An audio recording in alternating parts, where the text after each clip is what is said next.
ಹರಿ ಓಂ.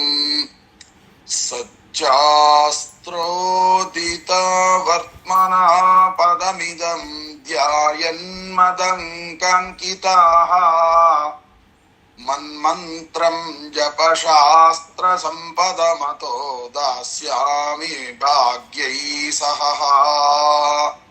ತತ್ತತ್ವಾನ್ಯಪಿ ಬೋಧಯಾಮಿ ತದನು ಪ್ರಪ್ಯೋ ಮದಂಗ್ರಿರ್ಭವೇತ್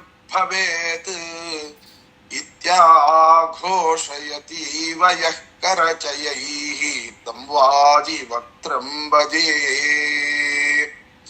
ಅಸ್ಮದ್ಗುರು ಸಮಾರಂಭಾಂ ಟೀಕಾಕೃತ್ಪಾದಮಧ್ಯಗಾಂ ಶ್ರೀಮದಾಚಾರ್ಯ ಪರ್ಯಂತಾಂ ವಂದೇ ಗುರು ಪರಂಪರಾಂ. ಹರೇ ಶ್ರೀನಿವಾಸ. ಗುರೋ ರಾಘವೇಂದ್ರ. ಶ್ರವಣ ಮಾಡುವಂತಹ ಎಲ್ಲ ಅಧ್ಯಾತ್ಮ ಬಂಧುಗಳಿಗೂ ಕೂಡ ವಂದನೆಗಳನ್ನು ಅರ್ಪಿಸುತ್ತಾ, ಬ್ರಹ್ಮರುದ್ರಾದಿ ವಂದ್ಯಂತ್ವಾಂ ಭಜೆ ವೆಂಕಟನಾಯಕಂ ನಿವಾರಯಿಸ್ವಾನಿಷ್ಟಾನಿ ಸಾಧಯೇಷ್ಟಾನಿ ಮಾಧವ. ಅದರಲ್ಲಿ ನಿನ್ನೆ ಹೇಳಿದ ಹಾಗೆ ಪತ್ರವನ್ನೆಲ್ಲ ಬರೆದು ಶುಕಾಚಾರ್ಯರ ಕೈಯಲ್ಲಿ ಕೊಟ್ಟು ಕಳಿಸಿದ್ದಾರೆ. ಆ ನಂತರ ಬಕುಲಾ ಮಾತೆ ಬಂದಿದ್ದಾಳೆ. ಆ ಬಕುಲಾ ಮಾತೆಯನ್ನ ಕೇಳಿದ್ದಾರೆ. ಆಗ ಪಕ್ವಮೇವನ ಸಂಶಯ, ಅಂದರೆ ನಿನ್ನ ಕೆಲಸ ಪೂರ್ತಿ ಆಯ್ತಪ್ಪ, ನಾನು ಹೋಗೋದಕ್ಕಿಂತ ಮುಂಚೆನೆ ಒಬ್ಬರು ಧರ್ಮದೇವತೆ ಬಂದಿದ್ರಂತೆ, ಬಂದು ಬಿಟ್ಟು ಎಲ್ಲ ವಿಸ್ತಾರವಾಗಿ ಹೇಳಿಬಿಟ್ಟಿದ್ದಾರೆ, ನನ್ನದೇನೂ ಇರ್ಲಿಲ್ಲ ಅನ್ನುವ ಮಾತನ್ನ ಹೇಳಿದ್ದಾರೆ. ಅದಾದ ಮೇಲೆ ಮತ್ತೊಂದು ಮಾತು ಬಂತು. ಏನು ಅಂದ್ರೆ, ನನಗೆ ಮದುವೆ ಬೇಡ ಅಂತ. ಯಾಕೆ ಅಂತ ಹೇಳಿದ್ರೆ, ಸಮಾನತೆ ಬೇಕು, ಅವನಿಗೂ ಎಲ್ಲಿ ಸಮಾನತೆ, ಹೀಗೆಲ್ಲ ಮಾತನಾಡಿದ್ದಾರೆ ಲೋಕ ವಿಡಂಬನೆಯಾಗಿ. ಅಂದ್ರೆ ಸಮಾನತೆ ಇಲ್ಲ ಅಂತಂದ್ರೆ ನಾನು ಸರ್ವೋತ್ತಮನಾಗಿರತಕ್ಕಂಥವನು, ಅವನು ಒಬ್ಬ ಸಾಮಾನ್ಯ ಜೀವ, ಅವನಿಗೂ ನನಗೂ ಎಲ್ಲಿ ಸಾಮ್ಯತೆ ಅಂತನ್ನುವ ಹಾಗೆ ಮಾತನಾಡಿದ್ದಾರೆ. ಆದರೆ ಅದಕ್ಕೆ ಒಳಗಡೆ ಅರ್ಥವನ್ನ ಬಿಡಿಸಿ ಹೇಳಿದ್ರು. ಹಾಗಲ್ಲ, ಬಂಧು ಅನ್ನುವ ಶಬ್ದಕ್ಕೆ ಅರ್ಥ ಏನು ಅಂತಂದ್ರೆ, ಯಾರು ಜೀವನದಲ್ಲಿ ಸಂಸಾರ ಬಂಧನಕ್ಕೆ ಒಳಪಡುವಂತೆ ಮಾಡ್ತಾರೆ ಅವರನ್ನ ಬಂಧುಗಳು ಅಂತ ಕರೀತಾರೆ ಅಂತ ಹೀಗೆಲ್ಲ ಬೇರೆ ಬೇರೆ ಅರ್ಥಗಳನ್ನ ಹೇಳಿದ್ರು.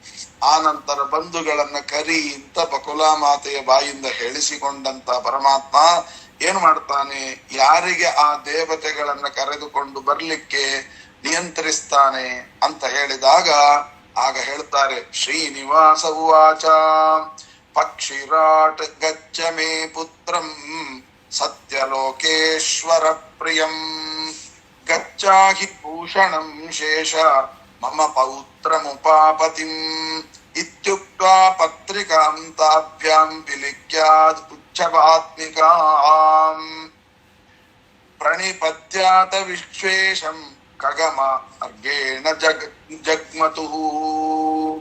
ಅಲ್ಲಿ ಹೇಳ್ತಾ ಕೊನೆಗೆ, ಹೇ ಗರುಡ ಅಂತ ಹೇಳಿ ಗರುಡನನ್ನ ಕರೆದಿದ್ದಾರೆ. ಸತ್ಯಲೋಕಾಧಿಪತಿಯಾಗಿ ನನ್ನ ಪ್ರೀತಿಗೆ ಪಾತ್ರರಾಗಿರುವ, ನೋಡಿ ಒಂದೊಂದು ವಿಶೇಷಣಗಳನ್ನ ಕೊಡ್ತಾ ಇದ್ದಾರೆ. ಸತ್ಯಲೋಕೇಶ್ವರಂ ಪ್ರಿಯಂ ಅಂದ್ರೆ ಸತ್ಯಲೋಕೇಶ್ವರಾಧಿಪತಿಯಾಗಿರುವ, ನನ್ನ ಪ್ರೀತಿಗೆ ಪಾತ್ರನಾಗಿರುವ, ನನ್ನ ಮಗನಾಗಿರುವ, ಇಷ್ಟೆಲ್ಲ ಹೇಳ್ತಾ ಇದ್ದಾರೆ. ಏನು, ಪ್ರಿಯಂ ಮಮ ಪೌತ್ರಮುಪಾಪತಿಂ, ಮತ್ತೆ ನನ್ನ ಮಗನಾಗಿರತಕ್ಕಂತ ಬ್ರಹ್ಮದೇವರನ್ನ, ಹಾಗೆ ಪೌತ್ರನಾಗಿರತಕ್ಕಂತ ಅಂದ್ರೆ ಮೊಮ್ಮಗನಾಗಿರತಕ್ಕಂತ ಮಹರುದ್ರದೇವರ ಬಳಿಗೂ ಹೋಗಿ ಶ್ರೀನಿವಾಸ ಹೇಳಿದ್ದಾನೆ. ಬ್ರಹ್ಮರುದ್ರಾದಿಗಳಿಗೆ ಶುಭ ಲಗ್ನ ಪತ್ರಿಕೆಯನ್ನು ಬರೆಕೊಟ್ಟಿದ್ದಾನೆ. ಇದನ್ನ ತೆಗೆದುಕೊಂಡು ಶೇಷ ಗರುಡರು ಶ್ರೀನಿವಾಸನಿಗೆ ವಂದಿಸಿ ತಮ್ಮ ಮಾರ್ಗವನ್ನು ಕುರಿತು ಹೊರಟರು. ಇಬ್ಬರಿಗೆ ಕಳಿಸಿದ್ದಾರೆ, ಒಂದು ಶೇಷ ದೇವರನ್ನ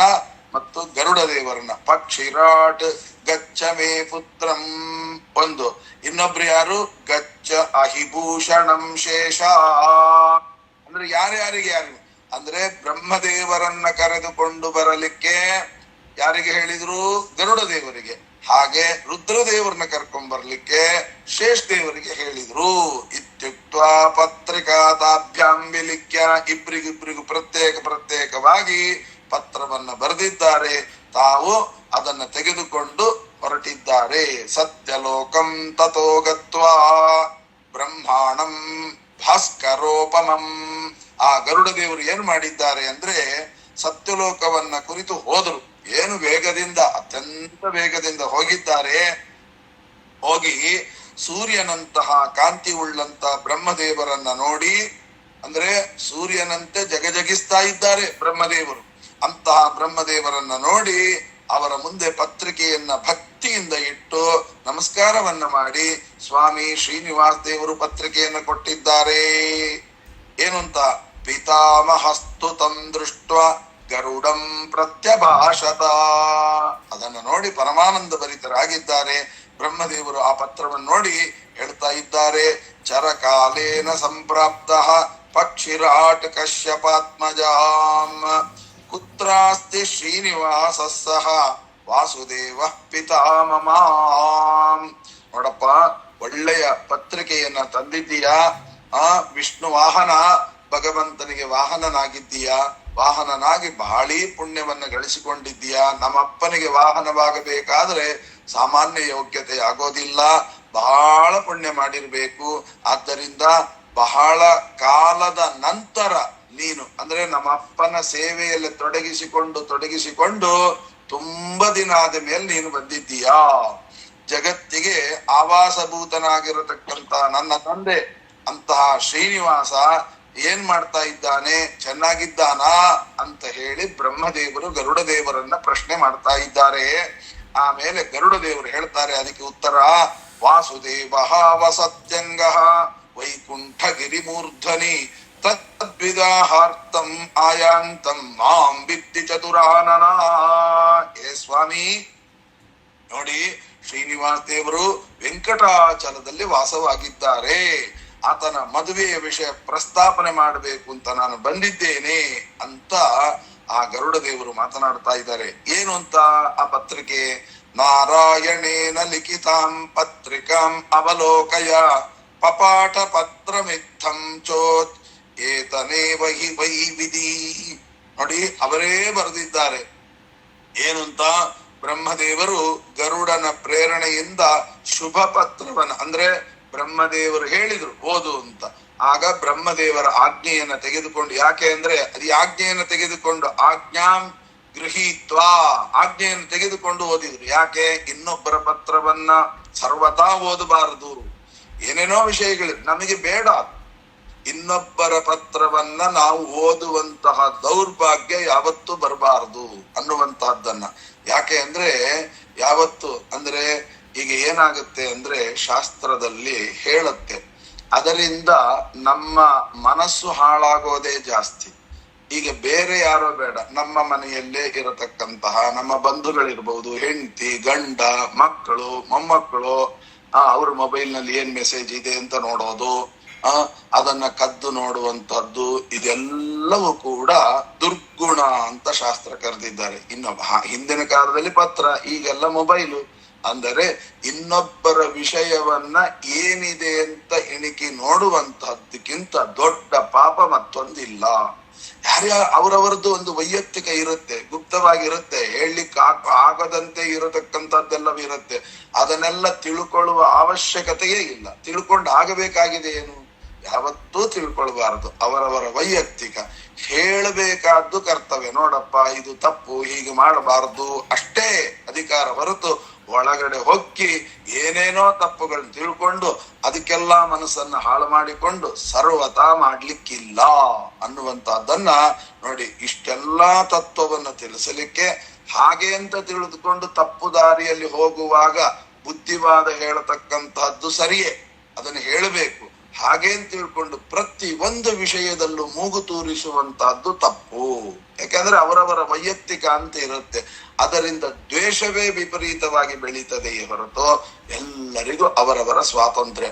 ಒಂದು ತಿಳ್ಕೊಳ್ಳಿ, ನೀವು ಭಯಪಡಿಸಿ ಒಳ್ಳೆ ಹಾದಿಯಲ್ಲಿ ತರಿಸುವುದಕ್ಕಿಂತ ಸರಿಯಾದ ಬುದ್ಧಿವಾದವನ್ನು ಹೇಳಿ, ನೋಡಪ್ಪ ಇದು ಅವರಿಗೆ ಮನವರಿಕೆ ಆಗ್ಬೇಕು, ನಾನು ಮಾಡ್ತಾ ಇರುವಂತಹದ್ದು ತಪ್ಪು ಅಂತ ಮನವರಿಕೆ ಆಗ್ಬೇಕು. ಅಂತ ಮನವರಿಕೆಯನ್ನ ಮಾಡಿಸಿ ಕೊಡುವಂತಹದ್ದೇನಿದೆಯಲ್ಲ ಅದು ನಿಜವಾದ ದಾರಿ ಅಂತ ಗರುಡ ದೇವರು ಅದಕ್ಕೆ ಹೇಳ್ತಾರೆ. ನಾರಾಯಣೇನ ಲಿಖಿತಂ ಪತ್ರಿಕಾಂ ಅವಲೋಕಯ.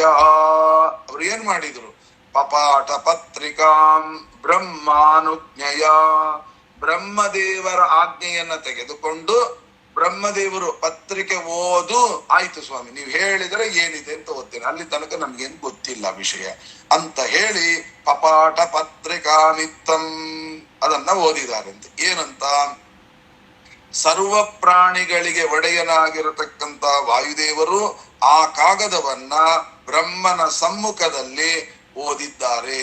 ನೋಡಿ, ಇಲ್ಲಿ ತಂದದ್ದು ಗರುಡದೇವರು, ಆದರೆ ಆ ಪತ್ರಿಕೆಯನ್ನು ಓದಿದ್ದು ವಾಯುದೇವರು. ಯಾಕೆ ಅಂದ್ರೆ ನೋಡಿ, ಇಲ್ಲಿ ಎಷ್ಟು ಸೂಕ್ಷ್ಮತೆ ಇದೆ ಅಂದ್ರೆ, ಇಲ್ಲಿ ಅವರಿಗೆ ಸಮಾನ, ಬ್ರಹ್ಮದೇವರಿಗೆ ಸಮಾನ ಕಕ್ಷೆಯಲ್ಲಿ ಬರತಕ್ಕಂಥವರು ವಾಯುದೇವರು.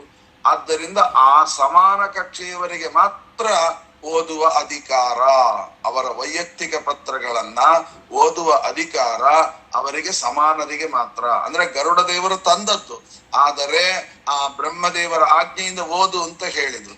ಅವರು ಏನ್ ಮಾಡಿದ್ರು, ಆ ಪತ್ರವನ್ನ ವಾಯುದೇವರಿಗೆ ಕೊಟ್ರು, ವಾಯುದೇವರು ಬಿಡಿಸಿ ಓದ್ತಾ ಇದ್ದಾರೆ. ಅಂದ್ರೆ ಅವರ ಸಮಾನರಿಗೆ ಮಾತ್ರ. ಪಪಾಟ ಪತ್ರಿಕಾ ಮಿತ್ತಂ ಚೋದಿತೋ ಏನ ವೈವಿಧಿ. ಆಮೇಲೆ ಏನು ಅಂತ ಪತ್ರ ಬರೆದಿದ್ದಾರೆ ಆ ಪರಮಾತ್ಮ, ಚಿರಂಜೀವಾಯ ಪುತ್ರಾಯ ಬ್ರಹ್ಮಣೇ ನಾಭಿಜನ್ಮನೇ. ಬಹಳ ಅದ್ಭುತವಾದ ಮಾತು.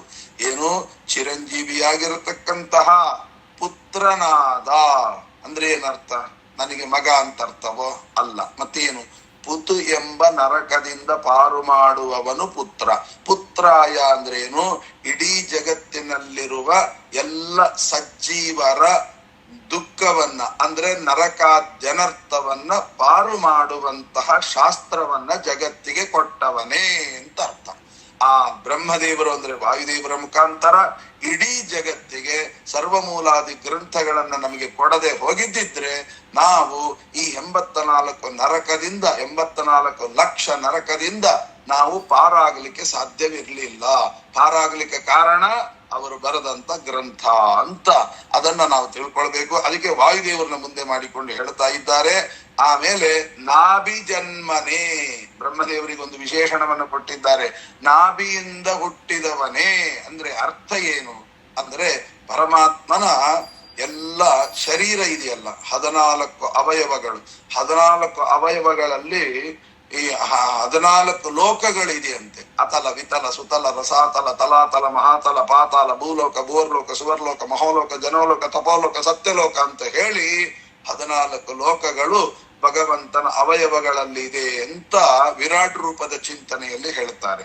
ಹಾಗೇನೆ ಈ ನಾಭಿ ಕಮಲ ಏನಿದೆ ಅದು ಭಗವಂತನ ಈ ಭೂಲೋಕ ಅಂತ ಚಿಂತನೆ ಮಾಡ್ತಾರೆ. ಅಂದರೆ ಭೂಲೋಕದಲ್ಲಿರತಕ್ಕಂತಹ ಸಜ್ಜೀವರಿಗೆ ಉದ್ಧಾರವಾಗಲಿಕ್ಕೆ 84 ಲಕ್ಷ ಯೋನಿಗಳಿಂದ ಮುಕ್ತರಾಗಿ ಉದ್ಧಾರವಾಗಲಿಕ್ಕೆ ಬೇಕಾಗಿರತಕ್ಕಂತ ಶಾಸ್ತ್ರವನ್ನ ರಚನೆ ಮಾಡಿ ಕೊಟ್ಟವನೇ ಅಂತ. ನಾಭಿಜನ್ಮನೇ ಅಂದ್ರೆ ಅಷ್ಟಾರ್ಥ. ಆಮೇಲೆ ಶ್ರೀ ವೆಂಕಟಾದ್ರಿನಾಥಸ್ಯ ಶ್ರೀನಿವಾಸಸ್ಯ ಮಂಗಲ. ನೋಡಪ್ಪ, ನಿನಗೆ ಶ್ರೀನಿವಾಸನ ವೇದೋಕ್ತ ಮಂಗಲ ಆಶೀರ್ವಾದ ಅಂತ ಹೇಳಿ ಸಂಪೂರ್ಣವಾಗಿ ಅನುಗ್ರಹವನ್ನ ಮಾಡ್ತಾ ಇದ್ದೇನೆ. ಕಲಿಯುಗದಲ್ಲಿ ಆಕಾಶ ರಾಜ ಅಂತ ಇದ್ದಾನೆ, ಗೊತ್ತಾಯ್ತಲ್ಲ? ಅದಕ್ಕೆ ಹೇಳ್ತಾರೆ ವೈದಿಕ್ಯ ಆಶಿಷ ಸರ್ವಾಹ ಸರ್ವದಾ ಸಂತು ಪುಷ್ಕಲಾಹ ಕಲೌ ಆಕಾಶ ರಾಜೋಮಿ ಕನ್ಯಾದಾನಂ ಕರಿಷ್ಯತಿ. ಕಲಿಯುಗದಲ್ಲಿ ನನಗೆ ಆಕಾಶ ರಾಜ ನನಗೆ ಕನ್ಯಾದಾನವನ್ನ ಮಾಡುವವನಿದ್ದಾನೆ. ಅದಕ್ಕೋಸ್ಕರವಾಗಿ ಪತ್ರಿಕಾ ದರ್ಶನಾದೇವ ಸಪುತ್ರಂ ಸ್ವಪರಿಗ್ರಹ.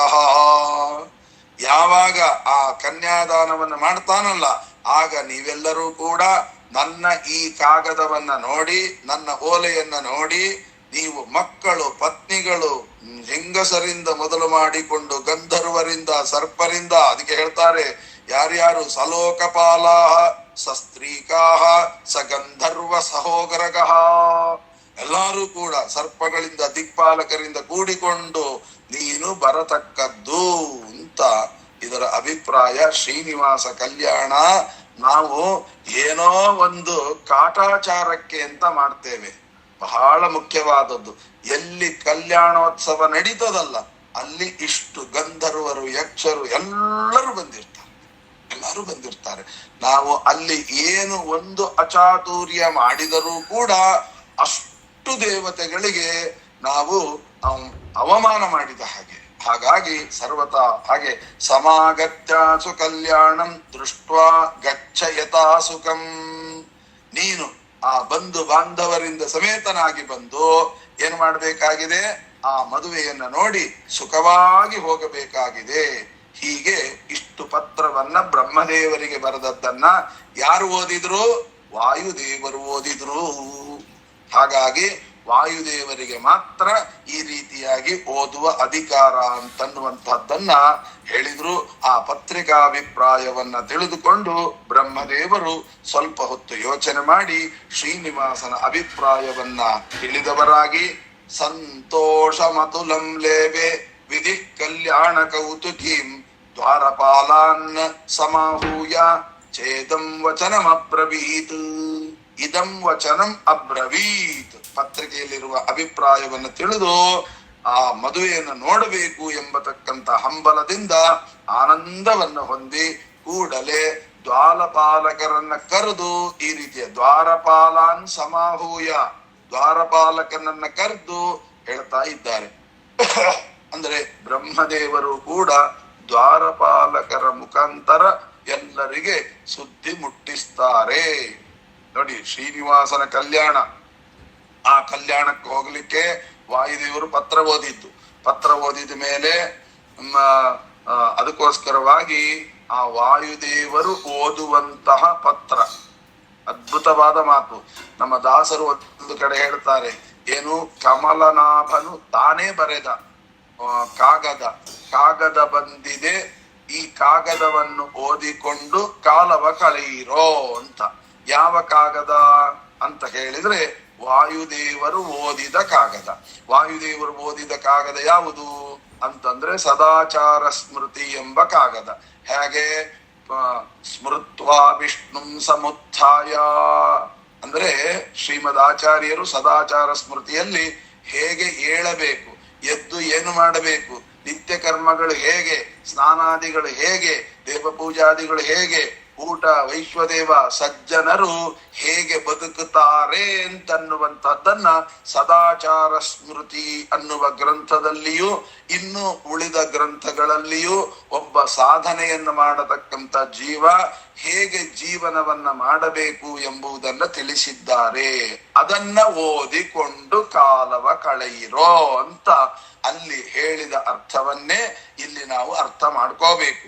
ಹಾಗಾಗಿ ಸಂತೋಷ ಮಕುಲಂ ಲೇವೆ ವಿಧಿ ಕಲ್ಯಾಣ ಕೌತುಕಾನ್ ದ್ವಾರಪಾಲಾನ್ ಸಮಾಹೂಯ. ಅದ್ಯಾಕೆ ದ್ವಾರಪಾಲಕರನ್ನ ಕರಬೇಕಾಗಿತ್ತು ಅಂತಂದ್ರೆ, ಪ್ರತಿನಿತ್ಯ ನಾವು ದೇವರ ಪೂಜೆ ಮಾಡಬೇಕಾದರೆ ದ್ವಾರಪಾಲಕರ ಪೂಜೆಯನ್ನ ಮಾಡದೆ ನೋಡಿ ಏನು, ಅದಕ್ಕೋಸ್ಕರವಾಗಿ ಜಯ ವಿಜಯಾಭ್ಯಾನ್ ನಮಃ, ಪೂರ್ವದ್ವಾರೇ ಪಾಲಕಾಭ್ಯಾಂ ಜಯ ವಿಜಯಾಭ್ಯಾನ್ ನಮಃ ಅಂತೆಲ್ಲ ನಾವು ಸ್ತೋತ್ರವನ್ನು ಮಾಡ್ತೇವಲ್ವಾ.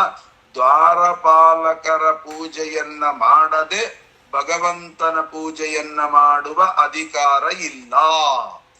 ದ್ವಾರ ಪೂಜೆಯನ್ನು ಮಾಡ್ಲೇಬೇಕು. ದ್ವಾರ ಪೂಜೆ ಮಾಡದೆ ತಾಲತ್ರಯಂ ಕುರ್ಯಾತ್, ಹೀಗೆ 3 ಸಲ ಚಿಟಿಕೆ ಹೊಡಿಬೇಕು ಅಂತಿದೆ. ಹಾಗೇನೆ ದೇವರ ಮನೆಗೆ ನುಗ್ಗಬಾರದು, ಗೊತ್ತಾಯ್ತಲ್ಲ.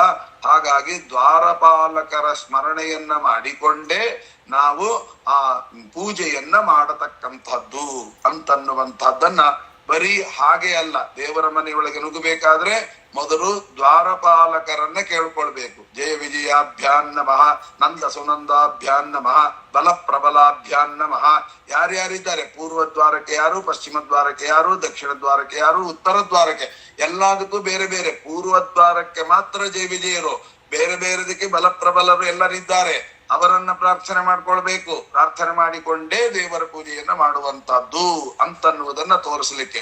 ಅದಾದ ಮೇಲೆ ಏನ್ ಮಾಡ್ಬೇಕು? ಗಂಟೆ ಬಾರಿಸ್ಬೇಕು. ಗಂಟೆ ಬಾರಿಸಿಕೊಂಡು ಒಳಗೆ ಹೋಗ್ಬೇಕು. ಅದನ್ನ ಹೇಳ್ತಾ ಇದ್ದಾರೆ, ಬೇರಿ ದುಂದು ಭಯಶ್ಚ ವಾದ್ಯಂತಾಂ ಸರ್ವತೋಮುಖಾಂ ಭವದ್ಭಿರೇ ಮೇಖ್ಯಾಯಾಹಿ ಗಮನಂ ಧರಣೀತಲೇ. ನಾವು ದೇವರ ಮನೆ ಒಳಗೆ ಹೋಗ್ತಾ ಇದ್ದೀವಿ ಅಂದ್ರೆ ಇದು ಒಂದು ದೇವರ ಪೂಜೆ ಅಂತ ಅರ್ಥ. ದೇವರ ಪೂಜೆ ಒಳಗೆ ಹೋಗ್ಬೇಕಾದ್ರೆ, ದೇವರ ಮನೆ ಒಳಗೆ ಹೋಗ್ಬೇಕಾದ್ರೆ ಹೇಗಿರ್ಬೇಕು? ಅದಕ್ಕೆ ದಕ್ಷಿಣ ಕನ್ನಡ ಜಿಲ್ಲೆಯಲ್ಲೆಲ್ಲ ನೀವು ನೋಡ್ಬೋದು, ಗರ್ಭಗುಡಿಯ ಬಾಗಿಲು 2.5 ಅಡಿ ಅಷ್ಟೇ. ಮನುಷ್ಯ 6 ಅಡಿ ಹತ್ರ ಇದ್ರು ಕೂಡ ದ್ವಾರದ ಬಾಗಿಲು, ಗರ್ಭಗುಡಿ ಒಳಗೆ ಹೋಗ್ಲಿಕ್ಕಿರುವ ಬಾಗಿಲು ಮಾತ್ರ ಚಿಕ್ಕದಾಗಿರುತ್ತೆ. ಯಾಕೆ ಚಿಕ್ಕದಾಗಿ? ದೊಡ್ಡದು ಮಾಡಬಹುದಲ್ವಾ ಅಂದ್ರೆ, ದೊಡ್ಡ ದೇವರ ಹತ್ರ ಹೋಗ್ಬೇಕಾದ್ರೆ ಎದೆ ಸಿಟ್ಟಿಸ್ಕೊಂಡು ಹೋಗ್ತಾನೆ. ಅದೇನ್ ಮಾಡ್ಬೇಕು? ತಗ್ಗಿಕೊಂಡೆ ಹೋಗ್ಬೇಕು. ನೀವು ಬಗ್ಗದಿದ್ರು ಕೂಡ ನಾನ್ ನಿಮ್ಮನ್ನ ಬಗ್ಗಿಸ್ತೀನಿ ಅಂತ. ಅದಕ್ಕೆ ದ್ವಾರ ಬಾಗಿಲು ಚಿಕ್ಕದಾಗಿ 2.5 ಅಡಿ, ಹೆಚ್ಚು ಅಂದ್ರೆ 3 ಅಡಿ. 3 ಅಡಿಗಿಂತ ಹೆಚ್ಚಿಗೆ ಇರೋದೇ ಇಲ್ಲ. ಯಾಕೆ ಇರೋದಿಲ್ಲ ಅಂದರೆ, ಆ ದೇವರ ಹತ್ರ ಬರ್ಬೇಕಾದ್ರೆ ಅವನ್ ತಗ್ಗಿಕೊಂಡೇ ಬರ್ಬೇಕೆ ಹೊರತು ಎದೆ ಸಿಟ್ಟಿಸ್ಕೊಂಡು ದೇವರ ಮನೆ ಒಳಗೆ ಬರಬಾರದು. ಅದಕ್ಕೆ ದೇವರ ಮನೆಯ ಬಾಗಿಲು ಅಷ್ಟು ಚಿಕ್ಕದಾಗಿರಬೇಕು ಅಂತನ್ನುವಂತದ್ದನ್ನ ಇಲ್ಲಿ ಹೇಳ್ತಾ ಇದ್ದಾರೆ. ಮಂಗಳ ವಾದ್ಯವನ್ನ ಮಾಡಿಕೊಂಡು ಒಳಗ್ ಬರಬೇಕು. ಅದಕ್ಕೆ ಬೇರೀದೊಂದು ಬಯಶ್ಚಾದ್ಯ ವಾದ್ಯಾಂತ ಸರ್ವತೋಮುಖ ಭವದ್ಭಿರೇ ಮೇಕ್ಯಾಪಾಹಿ ಗಮನಂ ಧರಣೀತಲೇ. ಹಾಗಾಗಿ ನೋಡಿ, ಹೇ ದ್ವಾರಪಾಲಕರೇ, ಬೇರೆ ದುಂದುಬ್ಯಾದಿಗಳನ್ನ ಮಾಡಿ ಹೊಡಿರಿ, ಜಾಗಂಟೆ ಹೊಡಿರಿ, ಏನೋ ಒಂದು ಮಹಾ ಒಳ್ಳೆ ವಿಷಯ ಇದೆ ಅಂತ, ನೀವೆಲ್ಲ ಭೂಲೋಕಕ್ಕೆ ಪ್ರಯಾಣ ಮಾಡಬೇಕು ಎಂಬ ಘೋಷಣೆಯನ್ನ ಮಾಡಿ ಅಂತ ಹೇಳ್ತಾ ಇದ್ದಾರೆ. ಇತ್ಯುಕ್ತ್ವಾ ದ್ವಾರಪಾಲಾಸ್ತೆ ವಾದ್ಯಾನಿ ಸಮವಾದಯತ್. ಬರೀ ವಾದಯತು ಅಂತ ಹೇಳಿಲ್ಲ, ಸಮವಾದಯತು, ಚೆನ್ನಾಗಿ ಊದಿದ್ರು. ಏನು ಊದೋದ್ರಲ್ಲೂ ಚೆನ್ನಾಗಿದೆಯಾ? ನಮ್ಮ ಭಾಗವತದಲ್ಲಿ ಒಂದು ಮಾತು ಬರುತ್ತೆ. ಏನು ಅಂದ್ರೆ, ಜಯತಿ ಜಯದಿಕಂ ಜನ್ಮನಾವ್ರಜ ಕ್ಷಯತ ಇಂದಿರಾ ಸಾಧು ತತ್ರಹಿ ಅಂತ. ಅಲ್ಲಿ ಹೇಳುವಾಗ ಏನ್ ಹೇಳ್ತಾರೆ ಅಂದ್ರೆ, ಕೊನೆಯ ಶ್ಲೋಕ ಏನಿದೆ ಅಂದ್ರೆ, ಅವರು ರುರುದುಹು ಅಂತ ಇದೆ. ಹೇ ರಾಜನೇ, ಆ ಗೋಪಿಕಾ ಸ್ತ್ರೀಯರೆಲ್ಲರೂ ಕೂಡ ಅತ್ತರು ಅಂತ. ಅತ್ತರು ಅಂದ್ರೆ ಸರಿ, ಅಲ್ಲಿ ಏನಿದೆ? ಸುಸ್ವರಂ ರುರುದುಹು ಅಂತ ಇದೆ. ಆ ಶ್ಲೋಕ ಕೊನೆಗೆ ಆ ಗೋಪಿಗೀತೆಯಲ್ಲಿ ಬರುತ್ತೆ. ಸುಸ್ವರಂ ಮೃದುಹು ಅಂದ್ರೆ ಏನರ್ಥ? ಚೆನ್ನಾಗಿ ಒಳ್ಳೆಯ ಸ್ವರ. ಸುಸ್ವರಂ ಅಂದ್ರೆ ಒಳ್ಳೆಯ ಸ್ವರ. ಒಳ್ಳೆಯ ಸ್ವರದಿಂದ ಅತ್ತರು. ಏನು ಅಳೋದಕ್ಕೂ ಒಳ್ಳೆ ಸ್ವರ ಅಂತ ಇರುತ್ತಾ? ಅಳೋದು ಅಂದ್ರೆ ಒಂದೇ ಇರುತ್ತೆ. ಅದು ಒಳ್ಳೆ ಸ್ವರದಿಂದ ಅಳೋದು, ಕೆಟ್ಟ ಸ್ವರದಿಂದ ಅಳೋದು ಇವೆಲ್ಲ ಇರಲ್ಲ. ಸುಸ್ವರ ಅಳೋದು ಅಂದ್ರೆ ಅದು ಅಬದ್ಧ ಅಂತ ಅರ್ಥ. ಮತ್ತೆ ಅದ್ರಲ್ಲಿ ಒಳ್ಳೆಯ ಸ್ವರದಿಂದ ಅತ್ತರು ಅಂತ ವಿಶೇಷಣ ಯಾಕೆ ಕೊಟ್ರು ಅಂತ ಸತ್ಯಧರ್ಮ ತೀರ್ಥ ಶ್ರೀಪಾದಂಗಳವರು ಆ ಭಾಗವತಕ್ಕೆ ವ್ಯಾಖ್ಯಾನ ಬರೆಯುವಾಗ ಅಲ್ಲಿ ಅರ್ಥ ಬರೀತಾರೆ. ಏನು ಅಂದ್ರೆ, ಸುಸ್ವರಂ ಅನ್ನುವ ಶಬ್ದಕ್ಕೆ ಪ್ರತಿ ಎಂಬ ಶಬ್ದವನ್ನ ಅಧ್ಯಾಹಾರ ಮಾಡ್ಕೋರಿ. ಅಧ್ಯಾಹಾರ ಮಾಡ್ಕೊಂಡ್ರೆ ಏನಾಯ್ತು? ಸುಸ್ವರಂ ಪ್ರತಿ ರುರುದುಹು ಅಂತ ಅರ್ಥ. ಅವ್ರು ಒಳ್ಳೆಯ ಸ್ವರದಿಂದ ಅತ್ತರಲ್ಲ, ಅತ್ತರ ಅಷ್ಟೇ. ಮತ್ತೆ ಏನು ಸುಸ್ವರಂ ಏನ್ ಮಾಡ್ಬೇಕು? ಸುಸ್ವರಂ ಪ್ರತಿ, ಒಳ್ಳೆಯ ಸ್ವರದಿಂದ ಕೂಡಿದ ಕೃಷ್ಣನನ್ನ ಕುರಿತು ಅತ್ತರು ಅಂತ ಅಲ್ಲಿ ಹೇಗೆ ಅರ್ಥ ಮಾಡ್ತಾರೋ ಹಾಗೆ ಇಲ್ಲಿಯೂ ಕೂಡ ಏನ್ ಮಾಡಿದ್ರು? ಚೆನ್ನಾಗಿ ಬಾರಿಸಿದ್ರು. ಒಂದು ಸಮವಾದಯತು ಅಂದ್ರೆ ಏನು? ಸಮ ಅನ್ನುವ ಶಬ್ದಕ್ಕೆ ಏನರ್ಥ ಅಂದ್ರೆ, ಪ್ರತಿ ಒಬ್ಬರ ಒಳಗಡೆ ಇದು ಭಗವದ್ಗೀತೆ ಓದಬೇಕು. ಏನು ಅಂತ? ವಿದ್ಯಾ ವಿನಯ ಸಂಪನ್ನೆ ಬ್ರಾಹ್ಮಣೇ ಗವಿಹಸ್ತಿನಿ ಶುನಿಚೈವ ಸ್ವಪಾಕೇಚ ಪಂಡಿತಾ ಸಮದರ್ಶಿನಃ ಅಂತ ಉಂಟು. ಅದನ್ನ ಬೇರೆ ಬೇರೆ ವ್ಯಾಖ್ಯಾನಕಾರರು ಅಬದ್ಧಮಯವಾಗಿ ಅರ್ಥ ಮಾಡ್ಕೊಂಡ್ಬಿಟ್ಟಿದ್ದಾರೆ. ಏನು ಅಂತ? ವಿದ್ಯಾ ವಿನಯ ಸಂಪನ್ನೆ ಬ್ರಾಹ್ಮಣೇ ಗವಿಹಸ್ತಿನಿ ಅಂದ್ರೆ, ವಿದ್ಯಾ ವಿನಯ ಸಂಪನ್ನನಾದ ಬ್ರಾಹ್ಮಣ. ಇವರೆಲ್ಲರಲ್ಲಿಯೂ ಕೂಡ ಚಾಂಡಾಲ, ನಾಯಿಯ ಮಾಂಸವನ್ನ ತಿನ್ನುವಂತ ಚಾಂಡಾಲ, ಶುನಿ ಚೈವ ಶ್ವಪಾಕೇಚ, ನಾಯಿಯ ಮಾಂಸವನ್ನ ಬೇಯಿಸಿ ತಿನ್ನುವಂತವ, ಹಸ್ತಿ, ಆನೆ, ಆಕಳು, ಎಲ್ಲವೂ ಕೂಡ ಸಮಾನ ಅಂತ. ಪಂಡಿತಾ ಸಮದರ್ಶಿನಃ, ಪಂಡಿತರು ಅಂದ್ರೆ ಜ್ಞಾನಿಗಳು, ಸಮದರ್ಶಿನಃ ಸಮಾನವಾಗಿ ಕಾಣ್ತಾರೆ ಅಂತ ಅಬದ್ಧಮಯ ವ್ಯಾಖ್ಯಾನಗಳು. ನಮ್ಮ ಶ್ರೀಮದಾಚಾರ್ಯರು ಬಂದು ಮೊಟ್ಟ ಮೊದಲ ಬಾರಿಗೆ ಸರಿಯಾದ ಅರ್ಥ ಬರೀತಾರೆ. ಏನು ಅಂತ? ಸಮದರ್ಶಿನಃ ಅಂದ್ರೆ ಸಮಾನವಾಗಿ ನೋಡ್ತಾರೆ. ಎಲ್ರಿ, ನಾಯಿಯ ಮಾಂಸವನ್ನ ತಿನ್ನುವಂತ ಚಾಂಡಾಲನು, ಬ್ರಾಹ್ಮಣ, ಆನೆ, ಆಕಳು ಎಲ್ಲ ಒಂದೇ ಆಗ್ತದ? ನಾಯಿ ಒಂದೇ, ಆಕಳು ಒಂದೇ ಅಂದ್ರೆ ಹಂಗಾರೆ ಗೃಹ ಪ್ರವೇಶಕ್ಕೆ ಆಕಳನ್ನೇ ಯಾಕೆ ತರಬೇಕು? ನಾಯಿನ ತಂದು ಪ್ರವೇಶ ಮಾಡ್ರಿ, ಯಾಕೆ ಮಾಡಲ್ಲ? ಹಂಗ ನಾಯಿ ಬೇರೆ, ಆಕಳು ಬೇರೆ, ಗೊತ್ತಲ್ವಾ? ಮತ್ತೆ ಹಾಗಿದ್ರೆ ಪಂಡಿತರು, ಜ್ಞಾನಿಗಳು ಎಲ್ಲವನ್ನ ಸಮಾನ ಅಂತ ತಿಳಿತಾರೆ ಅಂದ್ರೆ ಅರ್ಥ ಏನು? ಆಗ ಶ್ರೀಮದ್ ಆಚಾರ್ಯರು ವ್ಯಾಖ್ಯಾನ ಬರೆದಿದ್ದಾರೆ, ಆ ಪ್ರಾಣಿಗಳು ಒಂದೇ ಅಲ್ಲ, ಬೇರೆ ಬೇರೆನೆ. ಮತ್ತೆ ಆ ಪ್ರಾಣಿಗಳ ಒಳಗಿರತಕ್ಕಂತ ಸಮಾಂತ ಭಗವಂತ ಇದ್ದಾನಲ್ಲ, ಅವನನ್ನ ದರ್ಶನ ನೋಡ್ತಾರೆ. ಅವರಿಗೆ ಚಾಂಡಾಲ ಕಾಣೋದಿಲ್ಲ, ಚಾಂಡಾಲನ ಒಳಗಿರತಕ್ಕಂತ ಭಗವಂತ ಕಾಣ್ತಾನೆ. ಬ್ರಾಹ್ಮಣ ಅಲ್ಲ, ಬ್ರಾಹ್ಮಣನ ಒಳಗಿರ್ತಕ್ಕಂಥ ಭಗವಂತ ಕಾಣ್ತಾನೆ. ಆನೆ ಅಲ್ಲ, ಆನೆಯ ಒಳಗಿರ್ತಕ್ಕಂಥ ಭಗವಂತ ಕಾಣ್ತಾನೆ. ಆಕಳಿನ ಒಳಗಿರ್ತಕ್ಕಂಥ ಭಗವಂತ ಕಾಣ್ತಾನೆ. ಆ ಏನು ಭಗವಂತನ ಕಂಡ್ರಲ್ಲ ಅವ ಎಲ್ಲ ಒಂದೇ. ಆ ಭಗವಂತ ಬೇರೆ, ಈ ಭಗವಂತ ಬೇರೆ ಅಲ್ಲ. ಭಗವಂತ ಒಬ್ಬನೇ ಎಲ್ಲ ಕಡೆ ಒಳಗಿರ್ತಾನೆ ಅಂತ ಜ್ಞಾನಿಗಳು ಒಳಗೆ ಅಂತರ್ಯಾಮಿಯಾದ ಭಗವಂತನನ್ನು ಒಂದೇ ಅಂತ ತಿಳಿತಾರೆ. ಅಂತಹ ಎಲ್ಲ ಪದಾರ್ಥದಲ್ಲಿಯೂ ಇರುವ ಭಗವಂತ ಸಮ. ಅವನಿಗೂ ವ್ಯತ್ಯಾಸ. ನಾಯಿಯಲ್ಲಿರುವಂತ ಚಾಂಡಾಲ್ನಿರುವ ಭಗವಂತನಿಗೂ ಈ ಬ್ರಾಹ್ಮಣನಲ್ಲಿರುವಂತ ಭಗವಂತನಿಗೂ ವ್ಯತ್ಯಾಸ ಇಲ್ಲ, ಸಮ.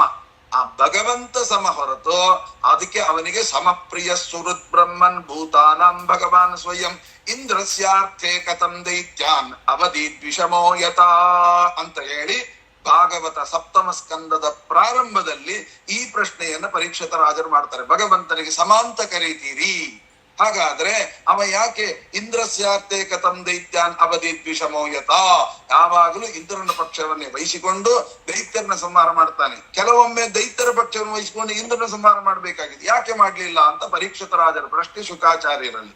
ಹಾಗಾದ್ರೆ ಅರ್ಥ ಏನು? ಆ ಭಗವಂತನಿಗೆ ಸಮ, ನಿರ್ದೋಷಂ ಹಿ ಸಮಂ ಬ್ರಹ್ಮ. ಅದೇ ಗೀತೆಯಲ್ಲಿ ಮುಂದೆ ಉತ್ತರ ಕೊಡ್ತಾರೆ. ಅಂದ್ರೆ ನಿರ್ದೋಷನ, ದೋಷರಹಿತನಾದ ಭಗವಂತನಿಗೆ ಸಮ ಸಮ ಅಂತ ಅರ್ಥ ಅಂತ. ಅಲ್ಲಿ ಸಮ ಶಬ್ದಕ್ಕೆ ಏನರ್ಥ ಬರೆದಿದ್ದಾರೆ ಹಾಗೆ ಇಲ್ಲಿಯೂ ಕೂಡ ಸಮವಾದಯತ್ ಇತ್ಯುಕ್ತ ದ್ವಾರಪಾಲಾಸ್ತೆ ವಾದ್ಯಾನಿ ಸಮವಾದಯತ್. ಸಮವಾದಯತ್ ಅಂದ್ರೇನು? ಸಮರೂಪನಾಗಿರತಕ್ಕಂತ ಭಗವಂತನನ್ನ ಆ ವಾದ್ಯದಲ್ಲಿ ಕಂಡರು ಅಂತ ಅರ್ಥ. ಆ ವಾದ್ಯವನ್ನು ಬಾರಿಸ್ಬೇಕಾದ್ರೆ ಆ ಶಬ್ದಗಳು ಬರ್ತದೆ ನೋಡಿ, ಆ ವಾದ್ಯದ ಶಬ್ದಗಳು, ಆ ಶಬ್ದಗಳೊಳಗೆ ಭಗವಂತ ಇದ್ದಾನೆ ಅಂತ ಕಾಣ್ಬೇಕಂತೆ, ಕಂಡು ಬಾರಿಸ್ಬೇಕಂತೆ. ಅದು ನಿಜವಾದದ್ದು. ಶಂಖನಾದ ಮಾಡ್ತೀವಿ, ಆ ನಾದದಲ್ಲಿ ಭಗವಂತ ಇದ್ದಾನೆ ಅಂತ ಚಿಂತನೆ ಮಾಡ್ಬೇಕಂತೆ. ಇದನ್ನ ಸತ್ಯಧರ್ಮ ತೀರ್ಥರು ನರಸಿಂಹಾವತಾರದಲ್ಲಿ ಹೇಳುವಾಗ ಹಾಗೆ ಹೇಳ್ತಾರೆ. ಏನು? ನಮ್ಮ ವಾದಿರಾಜ ಗುರುಸಾರೊಬ್ಬರು ಹೇಳ್ತಾರೆ, ದಂಬೋಲಿ ತೀಕ್ಷ್ಣ ನಕ ಸಂಭೇದಿತೇಂದ್ರ ರಿಪು ಕುಂಭೀಂದ್ರ ಪಾಹಿ ಕೃಪಯಾ ಸ್ತಂಭಾರ್ಭ ಕಾಸಹನ ಡಿಂಬಾಯ ದತ್ತವರ ಗಂಭೀರ ನಾದ ನೃಹರೇ ಅಂಬೋಧಿ ಜಾನುಸರಣ ಅಂಬೋಜ ಭೂಪವನ ಕುಂಭಿನ ಶೇಷ ಖಗರಾಟ್ ಕುಂಭೀಂದ್ರ ಕೃತ್ತಿದರ ಜಂಬಾರಿ ಷಣ್ಮುಖ ಮುಖಾಂಬೋರು ಹಾಬಿನುತಮಾಂ. ಅಲ್ಲಿ ಹೇಳುವಾಗ ಸ್ತಂಭಾರ್ಭ ಕಾಸಹನ ಡಿಂಬಾಯ ದತ್ತವರ ಗಂಭೀರ ನಾದ ನೃಹರೇ. ನಾದ ಅಂದ್ರೆ ಶಬ್ದ, ಆ ವಾದ್ಯ, ಆ ಸೌಂಡು. ಆ ಸೌಂಡಿಗೂ ಕೂಡ ಅನೇಕಾನೇಕ ಅರ್ಥಗಳಿದೆ, ಲೆಕ್ಕ ಇಲ್ಲದಟ್ಟ ಅರ್ಥ ಇದೆ ಅಂತೆ. ಸೌಂಡ್ನಲ್ಲಿ ಏನು ಅರ್ಥ ಇದೆ ಅಂತ ಕೇಳಿದಾಗ ವಿಜಯೇಂದ್ರ ಸ್ವಾಮಿಗಳವರು ತಮ್ಮ ಸ್ತೋತ್ರದಲ್ಲಿ ಹೇಳುವಾಗ, ಈ ನರಸಿಂಹದೇವರು ಕೇವಲ ಆರ್ಭಟ ಮಾಡಿದ್ರೆ ಆರ್ಭಟ ಒಂದು ಆಯುಧವಾಗಿ ಪರಿಣಮಿಸಿತು. ಬರೀ ಆರ್ಭಟ, ಗರ್ಜನೆ ಮಾಡ್ತಾರೆ ನೋಡಿ, ಅದು ಒಂದು ಆಯುಧವಾಗಿ ಪರಿಣಾಮ. ಆಯುಧವಾಗಿ ಏನ್ ಮಾಡಿತ್ತು? ಪಾತಾಳ ಲೋಕದಲ್ಲಿರ್ತಕ್ಕಂತ ದೈತ್ಯ ಸ್ತ್ರೀಯರ ಗರ್ಭಪಾತ ಆಗೋಯ್ತಂದು. ಬರೀ ಆ ಸೌಂಡ್ ಅಂದ್ರೆ ಏನು ಗರ್ಜನೆ ಮಾಡಿದ ನರಸಿಂಹ, ಅದು ಒಂದು ಆಯುಧವಾಗಿ ಆ ಸ್ತ್ರೀಯರ ದುಷ್ಟ ಸ್ತ್ರೀಯರ ಗರ್ಭದ ಒಳಗಳ ಏನು ಮಹಾಪಾಪಿಗಳು ಬೆಳೀತಾ ಇತ್ತು ಅದನ್ನೆಲ್ಲ ಧ್ವಂಸ ಮಾಡಿ ಹಾಕಿತು ಅಂತ ವಿಜಯೇಂದ್ರ ಸ್ವಾಮಿಗಳವರ ಅಭಿಪ್ರಾಯ. ಹೀಗೆ ಅನೇಕ ಅರ್ಥಗಳಿಂದ ತುಂಬಿದ್ದು. ಅಲ್ಲಿ ಹೇಳ್ತಾರಂತೆ, ಆ ನರಸಿಂಹದೇವರು ಕಂಬದಿಂದ ಹೊರಗೆ ಬರುವಾಗ ಗುರ್ರು ಗುರ್ರು ಗುರ್ರು ಅಂತ ಬಂದರಂತೆ. ಯಾಕೆ ಬಂದ ಅಂತ ಕೇಳಿದಾಗ ಇವ್ರು ಹೇಳ್ತಾರೆ, ಏನು ಅಂದ್ರೆ, ನಾನು ಸಿಗಬೇಕಾದ್ರೆ ಗುರುಗಳಿದ್ರೆ ಮಾತ್ರ ಸಿಗೋದು, ಸುಮ್ಮನೆ ಕರೆದ್ರೆ ನಾನು ಬರಲ್ಲ ಅಂತ ಜಗತ್ತಿಗೆ ಸಜ್ಜನರಿಗೆ ತಿಳಿಸುವುದಕ್ಕಾಗಿ ಗುರುವಿನ ಗುಲಾಮನಾಗುವ ತನಕ ನಾನು ಸಿಗುವುದಿಲ್ಲ ಅಂತ ತಿಳಿಸಲಿಕ್ಕೋಸ್ಕರವಾಗಿ ಹಾಗೆ ಬಂದ ಅಂತ ಅಲ್ಲಿ ಏನು ಹೇಳಿದ್ದಾರೆ. ಸಮ ಶಬ್ದಕ್ಕೆ ಆ ಅರ್ಥ ಅಂತನ್ನುವ ಅಭಿಪ್ರಾಯದಲ್ಲಿ ಆ ವಾದ್ಯಗಳಲ್ಲಿ ಅಂದರೆ ನಾದದಲ್ಲಿ ನಾದ ರೂಪನಾದ ಭಗವಂತನನ್ನ ಕಂಡ್ರು ಅಂತ ಇಲ್ಲಿ ಅಭಿಪ್ರಾಯವನ್ನು ಹೇಳ್ತಾರೆ. ಹೇಗೆ? ಬೇರಿ ದುಂದು ಬಯಶ್ಚಾದ್ಯ ನಾದ್ಯಂತ ಸರ್ವತೋ ಸಮಂ ಸರ್ವತೋ ಮುಖಂ ಬಬದ್ಭಿರೇ ಮೇ ಕ್ಯಾಪಾದ್ಯಿ ಗಮನಂ ಧರಣೀತಲೇ ಇತ್ಯುಕ್ತ್ವಾ ದ್ವಾರಪಾಲಾಸ್ತೆ ವಾದ್ಯಾನಿ ಸಮವಾದಯತ್. ಅಂದ್ರೆ ಏನರ್ಥ? ಸಮ ಅಂದ್ರೆ ಭಗವಂತ, ಇಷ್ಟೊತ್ತನೆ ಹೇಳಿದ್ನಲ್ಲ ಅಂತ ಭಗವಂತನನ್ನ ತಾವು ಊದುವ ವಾದ್ಯದ ನಾದದಲ್ಲಿ ಕಂಡ್ರು ಅಂತ ಅರ್ಥ. ಬ್ರಹ್ಮಾಣಂ ಪ್ರಣಿಪತ್ಯಾತ. ಆ ಬ್ರಹ್ಮದೇವರಿಗೆ ಖುಷಿಯಾಗೋಯ್ತಂತೆ ಆ ಧ್ವನಿಯನ್ನು ಕೇಳಿ. ಯಾಕೆ? ಅದರ ಒಳಗಡೆ ಭಗವಂತನನ್ನ ಕಂಡ್ರಲ್ಲ, ನನ್ನ ಸ್ವಾಮಿಯನ್ನು ಕಂಡ್ರಲ್ಲ. ಈಗ ದೊಡ್ಡವರು ಏನಾದ್ರೂ, ನೀವೇನಾದ್ರೂ ಸಂಗೀತ ಅಥವಾ ಹಾಡು ಹಾಡಿದ್ರು ಅಥವಾ ವಾದ್ಯ ನುಡಿಸಿದ್ರು, ಯಾರೋ ದೊಡ್ಡ ಜ್ಞಾನಿಗಳು ಕೂತ್ಕೊಂಡಿರ್ತಾರೆ, ಸ್ವಾಮಿಗಳು ಪಂಡಿತರು ಯಾರು ಕೂತಿರ್ತಾರೆ, ಅವರು ತಲೆ ಅಲ್ಲಾಡಿಸಿದ್ರು ಅಂದ್ರೆ ಏನರ್ಥ? ಆ ನೀವು ಹಾಡುವ ಆ ಧ್ವನಿಯಲ್ಲಿ ಭಗವಂತನನ್ನ ಕಂಡ್ರು ಅಂತ ಅರ್ಥ. ಅದಕ್ಕೆ ಅವ್ರು ಸುಮ್ಮನೆ ಎಲ್ಲರೂ ತಲೆ ಅಲ್ಲಾಡಿಸೋದಿಲ್ಲ. ಜ್ಞಾನಿಗಳು ತಲೆ ಅಲ್ಲಾಡಿಸ್ಬೇಕಾದ್ರೆ ನೀವು ಹಾಡುವ ಹಾಡಿನಲ್ಲಿಯೋ ಅಥವಾ ಆ ನುಡಿಸುವ ವಾದ್ಯದಲ್ಲಿಯೋ ಭಗವಂತ ಕಾಣಬೇಕು. ಆ ರೀತಿಯಾಗಿ ನಿಮ್ಮ ಅರ್ಥಗರ್ಭಿತವಾಗಿ ಮನಪೂರ್ವಕವಾಗಿ ಆ ವಾದ್ಯ ನುಡಿಸಿದರೆ, ಹಾಡು ಹಾಡಿದರೆ ಅದರೊಳಗೆ ಭಗವಂತ ಪ್ರತ್ಯಕ್ಷನಾಗಬೇಕು. ನಮಗಾಗ್ತಾನೋ ಬಿಡ್ತಾನೋ, ಜ್ಞಾನಿಗಳಂತೂ ಕಾಣ್ತಾರೆ. ಆದ್ದರಿಂದಲೇ ಅದು ಕಂಡಾಗ ಅವರಿಗೆ ಸಾಕ್ಷಾತ್ ಭಗವಂತನೇ ಬಂದು ಕುಣಿದ ಹಾಗೆ.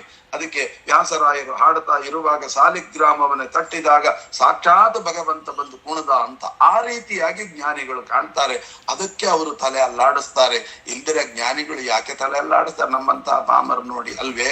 ಹಾಗಾಗಿ ಅಂತ ರೀತಿಯಲ್ಲಿ ಇತ್ಯುಕ್ತ ದ್ವಾರಪಾಲಾಸ್ತಿ ಅಂದ್ರೆ ಆ ದ್ವಾರಪಾಲಕರು ವಾದ್ಯವನ್ನ ಘೋಷಣೆ ಮಾಡಿದಾಗ ಆ ಸಾಕ್ಷಾತ್ ಭಗವಂತನೇ ಅಲ್ಲಿ ಪ್ರತ್ಯಕ್ಷನಾಗಬೇಕು. ಅಂತ ರೀತಿಯಲ್ಲಿ ಸಮವಾದಯತ್ ಅಂತ ಭಗವಂತನನ್ನ ಕಂಡ್ರು. ಬ್ರಹ್ಮಾಣಂ ಪ್ರಣಿಪತ್ಯಾತ ನಿದೇಶೋಜ್ಞವಚೋ ಬ್ರವೀತ್ ಪ್ರಯಾಣ ಭೇರಿ ನಿನದಃ ಸುಮಂಗಲಂ ಸಂಶ್ರೂಯತೆ ಸರ್ವಜನೈ ಕುತೂಹಲಾತ್ ಕಂ ದೇಶಮುದ್ದಿಶ್ಯ ಪಿತಾಮಹಾದ್ಯ ಸಂತಾಡ್ಯತೆ ವಾದ್ಯ ಗಣೋ ವದಾದ್ಯ. ಆವಾಗ ಆ ವಾದ್ಯವನ್ನು ಬಾರಿಸಿದಾಗ ಆ ಬಾಗಲು ಕಾಯುವವನು ಏನು ಮಾಡಿದ? ಬ್ರಹ್ಮದೇವರಿಗೆ ವಂದನೆ ಮಾಡಿ ಸ್ವಾಮಿ ಎಲ್ಲಿಗೆ ಪ್ರಯಾಣ ಅಂತ ಕೇಳಿದ. ಆ ಬಾಗಿಲು ಕಾಯುವವನಿಗೆ ಏನು ಗೊತ್ತಾಗಲಿಲ್ಲ. ಎಲ್ಲಿಗೆ ಪ್ರಯಾಣ ಅಂತ ಘೋಷಣೆ ಮಾಡಿ ಭೇರಿ ತಾಡನ ಮಾಡಬೇಕು ಹೇಳಿ ಅಂತ. ಯಾಕೆಂದ್ರೆ ಆ ಬೇರಿ ತಾಡನ ಮಾಡ್ಬೇಕಾರೆ ಕೇಳ್ರಪ್ಪೋ ಕೇಳ್ರಿ ಅಂತ ಹೇಳಿ ಇಂತಹ ಅಲ್ಲಿಗೆ ಎಲ್ಲರನ್ನು ಹೊರಡಬೇಕು ಅಂತ ರಾಜಾಜ್ಞೆಯಾಗಿದೆ. ಡಮ ಡಮ ಡಮ ಡಮ ಡಮ ಅಂತ ಹೊಡಿತಾರೆ. ಯಾಕೆ? ಒಂದೊಂದು ವಾಕ್ಯ ಹೇಳ್ತಾರೆ, ಡಮ ಡಮ ಡಮ ಅಂತ ಹೊಡಿತಾರೆ. ಒಂದೊಂದು ವಾಕ್ಯ ಹೇಳ್ತಾರೆ, ಡಮ ಡಮ ಅಂತ ಹೊಡಿತಾರೆ. ಇದ್ರ ಅಭಿಪ್ರಾಯ ಏನು ಅಂದರೆ ಆ ಶಬ್ದಗಳ ಒಳಗಡೆ ಇರುವ ಭಗವಂತನನ್ನ ಕಾಣಬೇಕು. ನೀವೆಲ್ರು ಹೊರಡ್ರಿ ಅಂದ್ರೆ ಏನರ್ಥ? ನೀವು ಹೊರಡೋದಲ್ಲ, ನಿಮ್ಮ ಒಳಗಿರ್ತಕ್ಕಂತ ಭಗವಂತ ನಿಮ್ಮ ಒಳಗೆ ನಿಂತುಕೊಂಡು ನಡೆಸ್ತಾನೆ. ಡಮ ಡಮ ಅಂದ್ರೆ ಏನರ್ಥ? ಆ ಶಬ್ದಕ್ಕೆ ಅರ್ಥ. ಆ ಶಬ್ದ ಏನ್ ಅರ್ಥವನ್ನು ಹೇಳ್ಕೊಡ್ತದೆ? ಒಂದೊಂದು ವಾಕ್ಯಕ್ಕೂ ಕೂಡ ನೀವು ಮಾಡೋದಲ್ಲ, ನಿಮ್ಮ ಒಳಗಿರ್ತಕ್ಕಂತ ಭಗವಂತ ಮಾಡಿಸ್ತಾನೆ ಅಂತ ಅರ್ಥ. ಮತ್ತೆ ಡಮ ಡಮ ಡಮ ಅಂತ ಹೊಡಿಯೋದು. ಅದಕ್ಕೆ ನೋಡಿ, ಈ ವಾದ್ಯ ಇದೆಲ್ಲ ಆಗುವಾಗ ಅಷ್ಟಾವಧಾನ ಸೇವೆಯಲ್ಲಿ ಎಲ್ಲ ಏನ್ ಮಾಡ್ತಾರೆ? ಋಗ್ವೇದ ಪ್ರಿಯ, ಯಜುರ್ವೇದ ಪ್ರಿಯ ಎಲ್ಲ ಪ್ರತಿಪಾದ್ಯನಾದ ಭಗವಂತನ ಹೇಳ್ತಾ ಕೊನೆಗೆ ಸಕಲ ವಾದ್ಯ ಪ್ರಿಯ ಸಕಲ ವಾದ್ಯ ಸೇವಾಂ ಅವಧಾರಯ ಅಂತ ಹೇಳ್ತಾರೆ. ಎಲ್ಲ ವಾದ್ಯಗಳನ್ನು ಯಾಕೆ? ಇದು ಆ ವಾದ್ಯ ಏನು ಹೇಳುತ್ತೆ ಅಂದ್ರೆ, ಇಷ್ಟೊತ್ತೇನು ವರ್ಣನೆ ಮಾಡಿದ್ದೀರಲ್ಲ, ಇವನು ಬೇರೆ ಯಾರು ಅಲ್ಲ, ನಿಮ್ಮ ಒಳಗೆ ನಿಂತುಕೊಂಡು ಪ್ರತಿನಿತ್ಯ ವ್ಯವಹಾರಾದಿಗಳನ್ನ ಮಾಡಿಸುವಂತ ಭಗವಂತನೇ ಅಂತ ನಮಗೆಲ್ಲ ಎಚ್ಚರಿಕೆ ಕೊಡುವಂತ ಸಕಲ ವಾದ್ಯ ಪ್ರಿಯ ಸಕಲ ವಾದ್ಯ ಸೇವಾಂ ಅವಧಾರಯ ಅಂತ ಈ ರೀತಿಯಾಗಿ ಹೇಳ್ತಾ ಇದ್ದಾರೆ. ಇದೆಲ್ಲವನ್ನು ಕೂಡ ಕೇಳಿದಾಗ ಆಗ ಬ್ರಹ್ಮದೇವರು ಏನೋ ಒಂದು ಉತ್ತರ ಕೊಡ್ಬೇಕು. ಏನು ಉತ್ತರ ಕೊಟ್ರು? ಭಾರತೇಸ್ಮಿನ್, ಎಲ್ಲಿ ಶ್ರೀನಿವಾಸನ ಕಲ್ಯಾಣ ಎಂಬತಕ್ಕಂಥದ್ದನ್ನ ಆ ಜನರಿಗೆ ಅರ್ಥ ಆಗಬೇಕಂತ. ಈಗ ಹೇಳು ಅಂದ್ಕೊಳ್ಳಿ ಏನೋ ಹೇಳಿಬಿಡೋದಲ್ಲ, ಎದುರಿನವನಿಗೆ ಅರ್ಥ ಆಗುವ ಹಾಗೆ ಹೇಳಬೇಕು. ಹಾಗಾದ್ರೆ ಬ್ರಹ್ಮದೇವರು ಯಾವ ಅರ್ಥವನ್ನ ತಿಳಿಸಲಿಕ್ಕೋಸ್ಕರವಾಗಿ ಅವರ ಹತ್ರ ಮಾತನಾಡಿದ್ರು ಎಂಬತಕ್ಕಂಥ ವಿಚಾರವನ್ನ ಮತ್ತೆ ನಾಳೆ ಬೆಳಿಗ್ಗೆ ಸೇರಿದಾಗ ತಿಳಿದುಕೊಳ್ಳೋಣ ಅಂತ ಹೇಳ್ತಾ, ಅಯಂ ಶ್ಲೋಕಾಭಿಪ್ರಾಯ ಅಸ್ಮದ್ ಗುರುವಂತರ್ಗತ ರಾಘವೇಂದ್ರ ಗುರುವಂತರ್ಗತ ಭಾರತೀ ರಮಣ ಮುಖ್ಯ ಪ್ರಾಣಾಂತರ್ಗತ ಲಕ್ಷ್ಮೀ ವೆಂಕಟೇಶ್ವರ ದೇವರ ಪಾದಾರವಿಂದದಲ್ಲಿ ಈ ನುಡಿ ಕುಸುಮಗಳನ್ನ ಅರ್ಪಿಸುತ್ತಾ ಶ್ರೀಕೃಷ್ಣಾರ್ಪಣಮಸ್ತು.